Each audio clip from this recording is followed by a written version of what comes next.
Hello YouTube, this is Mitch. This will be my first video, maybe more, I don't know, but this is going to be the first one of my schizophrenic vlog. I don't really know where to start. I thought about writing some stuff down, but I think I'm just going to wing it. Basically, I know that there's a lot of videos out there. I don't actually think that there's enough, but for the most part, I just wanted to add my video because I think that, well, more importantly, that there are people out there that are struggling with illnesses and just life in general.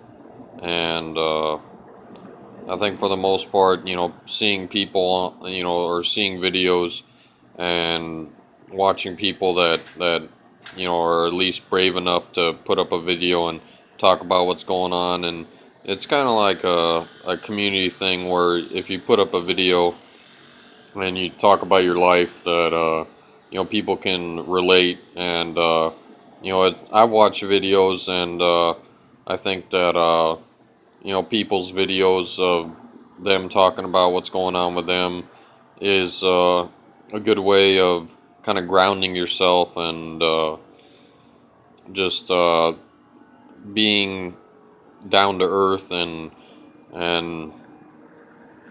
putting a better perspective on your situation.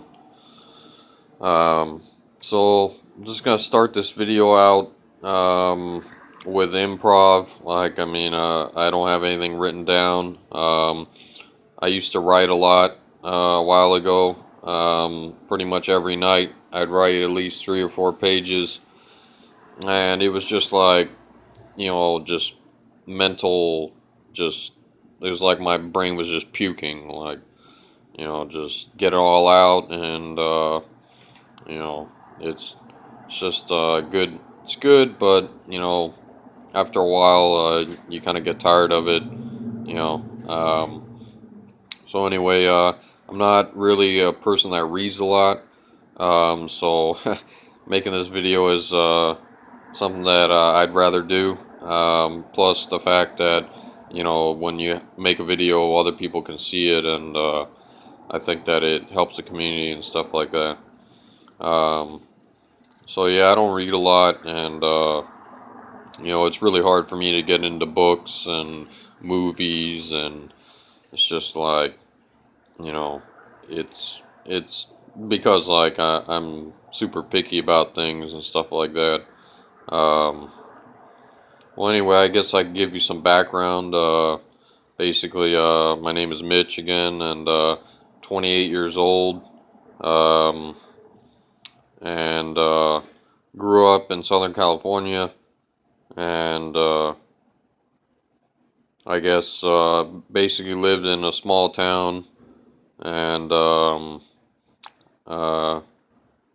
always as a kid, I was always pretty social, and I'd go out and be active, and stay busy. And I have 2 older sisters, and so that was always kind of like something that I was always not self-conscious. I mean, there's always like a small portion where you just like kind of like, well, I have sisters, and like, I want to be, I don't want to be a softie and stuff like that.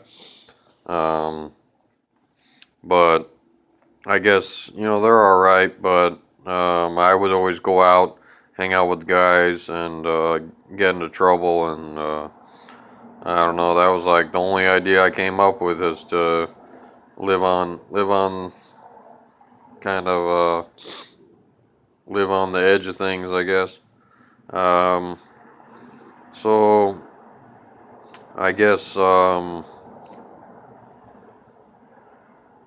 as a person in school, I was always a class clown. It was mostly because I had like, kind of like ADD, like just, in class bored, and, I just was wanting to just change the situation, and stuff like that. Um, I guess from here, well, I'm not going to edit this video. I know that might make it annoying to watch, but I think having it fresh will be a pretty good thing. Make it easier on me too. Who knows who's going to actually watch this video anyway, so go from there. So I guess I was diagnosed with schizophrenia around 19, 20 years old. Um, I was told that it wasn't an intense or a severe case. Um, Basically, I don't have any auditory or any other type of hallucinations. So I don't hear voices, I don't see things. Um, I basically don't have any thoughts of grandeur, like I don't think highly of myself. Pretty much have an average outlook. It's just that I guess my strain of schizophrenia is mostly, rapid mood changes, and I guess not only that, but like my moods will be intense, and I have a hard time coping with them because they happen so fast and so strongly that at the moment, like it's hard for me to act, and I mean act. It's like I don't, I'm not a big fighter. Haven't really been in a fight. Um, it's just mostly, having to do something like act out to get rid of the situation that's happening internally, and mainly, I could get away with, either leaving the situation or talking to someone, but there's been instances where I just felt like um, the mood and the emotions were strong, and it was coupled with some negative thoughts and some headspace that I felt like I couldn't escape, and so um, at some point, like two times I've acted out, and it hasn't been physical or aggressive towards others. I mean, it was perceived as aggressive towards others, but mainly verbally, and it's led to two hospitalizations. Um, I've always felt like every time that I would get in trouble or kind of, yeah, just get in trouble, that basically I felt like people were taking it way too far, and so I felt like in the instances when they took me to the hospital, that they clearly could have just talked with me, and calmed me down. Maybe I don't know. I mean, it just, I think that the system is what I'm talking about. Is like they try to take a situation, and the fact that I was diagnosed, and they see me acting out a certain way, they just put me in a a certain portion of society where they have well, they believe they have a fix, and so hospitals are that, where they just drug you up, um, and they keep you solitary. And I don't enjoy the hospitals. No one likes to be held, without their will, and no one likes medication. I mean, you can take what you want from medication, but that's another thing that I've struggled with, is taking medication, and well, at least consistently, and it's just, it doesn't make me feel normal. I'm hanging out with people, and they're like, "Oh man, you don't look good," or "You don't sound good," or they just look at me, and it just, a give and take. Like, I mean, it depends who you're hanging out with, and um, basically who you're hanging out with. But I mean, for the most part, like, I've always lived in a way where I like to live to the full extent. I like to be happy and really be jovial, and I feel like the medication,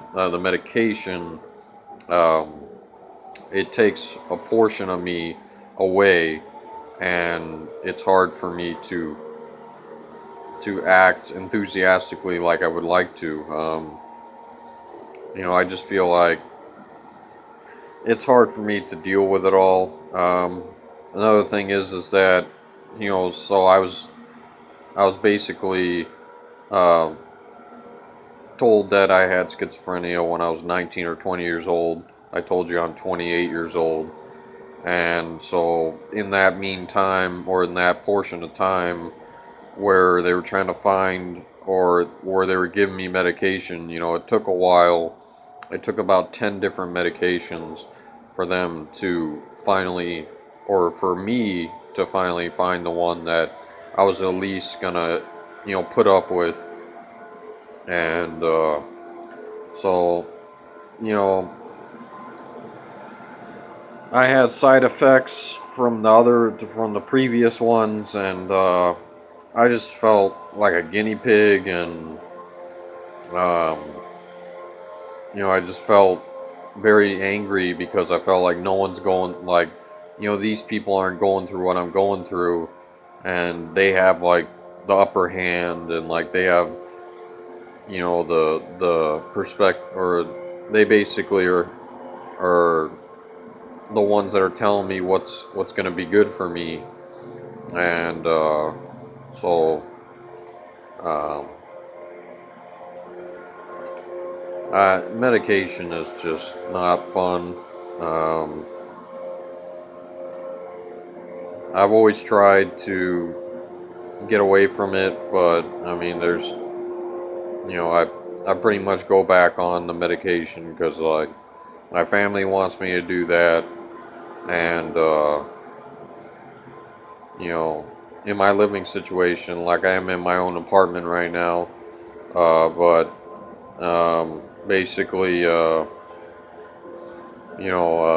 have to kind of stay level-headed, and because I just feel like if I'm not on the medication, that you know I would always quit my jobs, and um, that's been a trouble with me, is that I would work, and then after about a year's of time I would get stressed out, and I'd have these thoughts going through my head that were negative, and I felt like I couldn't relate, and I couldn't cope, and there was nothing I could do, and so I would just end up quitting, and a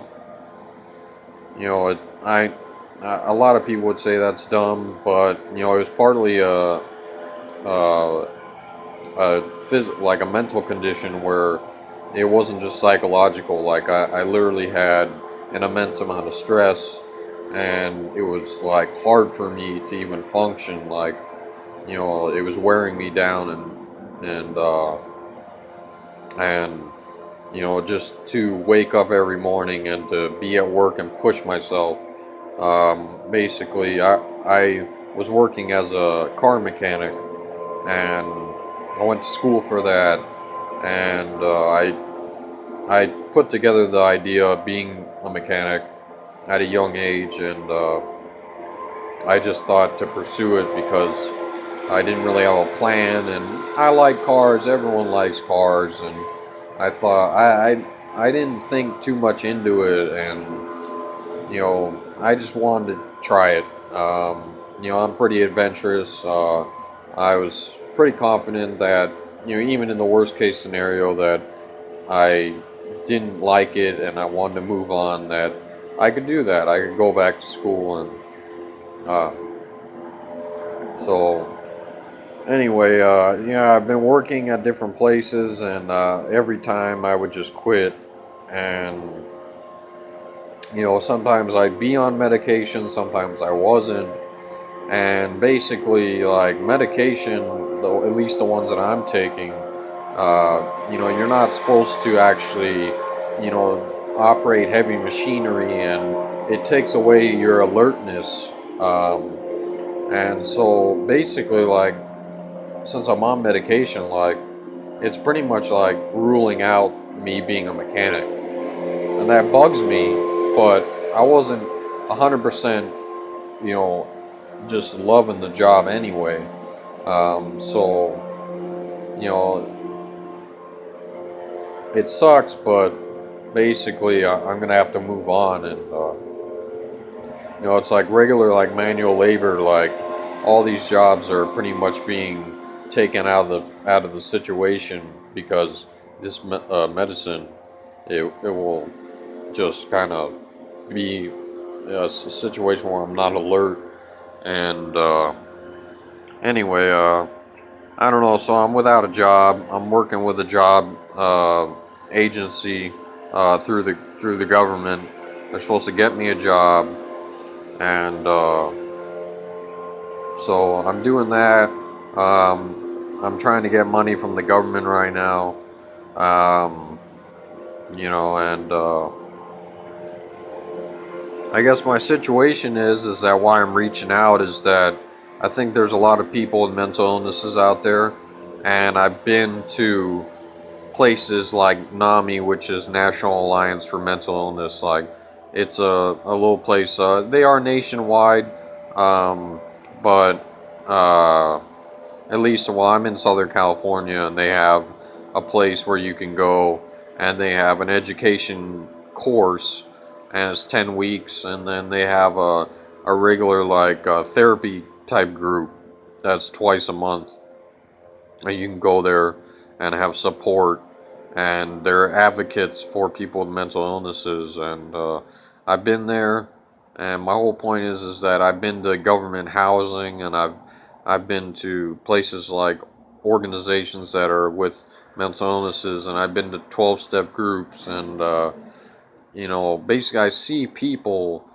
that are struggling. They have mental illnesses. It's driving them crazy, and they suppress it, all the pain, and they suppress, themselves, and they just, you know, basically that fighting spirit is like being, it's being held, it's being quarantined in their head, like, with self-doubt and self-consciousness, and just memories of pain. And people a lot of times with mental illnesses have a pretty bad past, and I'm not one of those, and maybe that's why my situation isn't as bad as it could be.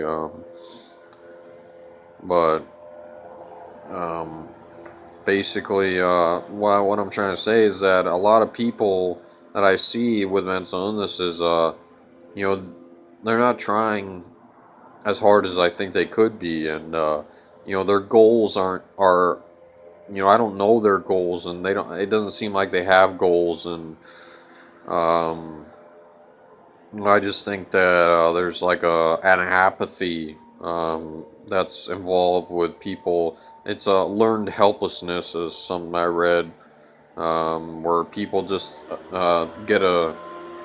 they just learn that it's a very hard situation, and they just grow to not embrace, but they learn to just live with the ruminating negative thoughts that it's too hard to move on and stuff like that. And um, I can't stand for that. Like, I have to push forward, um, and I want the best for myself, and I'm striving to be the best. I'm not letting anything just slow me down. Well, at least I'm not letting anything put negative thoughts in my head and say you can't do it. And I'm going at whatever pace I need to go. I'm taking however many steps I need to go. And right now I'm feeling like it's really hard for me to move on.